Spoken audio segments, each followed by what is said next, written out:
Hi అండి, hope you doing good. Welcome back to my channel. ఈరోజు మా తోటలో ఉన్న మల్లెపూలు చూపిస్తాను. మొన్న మల్లె మొగ్గల వీడియో అప్లోడ్ చేశాను కదా, ఇప్పుడు పూలు అండి. ఇది త్రిబుల్ పెటల్ అనమాట.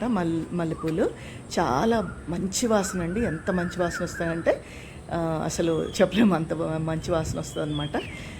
దీనికి నేను తీసుకున్న కేర్ ఏంటో చెప్తాను. ఇది సీజన్ స్టార్ట్ అవ్వక ముందే అరౌండ్ మార్చ్ బిగినింగ్ అనుకోండి, మొత్తం ఆకులన్నీ తీసేసానండి. మొత్తం ఆకులు రిమూవ్ చేసి చిగురులు వచ్చే టైంకి దీనికి వర్మీ కంపోస్ట్లో కొంచెము కోకోపీట్ మళ్ళీ బోన్ మీల్ కలిపి మొదళ్లలో కొంచెం లూజ్ చేశాను అనమాట. సాయిల్ లూజ్ చేసి కొంచెం పైన సాయిల్ తీసేసి ఈ మూడు కలిపిన సాయిల్ వేసాను అనమాట.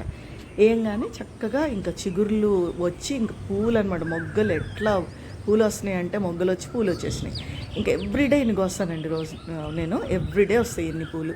ఇంకా సీజన్ ఇప్పుడు మొగ్గలు అయిపోయినాయి అనుకోండి, అయిపోగానే మళ్ళీ ఏం చేయాలి, మళ్ళీ ఆకులు రిమూవ్ చేయాలి. ఇప్పుడు సీజన్ అన్ని రోజులు కూడా మీకు మల్లె మొగ్గలు వస్తూనే ఉంటాయండి.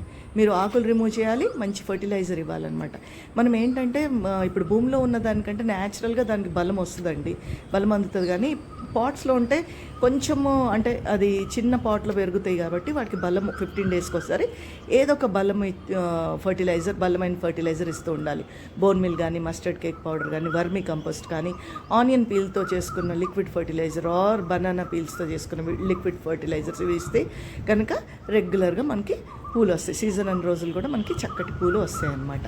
సో దీనికే కాదండి, ఏ మొక్కలకైనా మనము పాట్స్లో పెంచుకుంటే మాత్రం రెగ్యులర్గా ఫర్టిలైజర్స్ అయితే ఇవ్వాలండి, లేకపోతే వాటికి బలం సరిపోదు. మీరు కూడా మీ తోటలో మల్లె మొక్కలు ఉంటే ఈ పని చేయండి.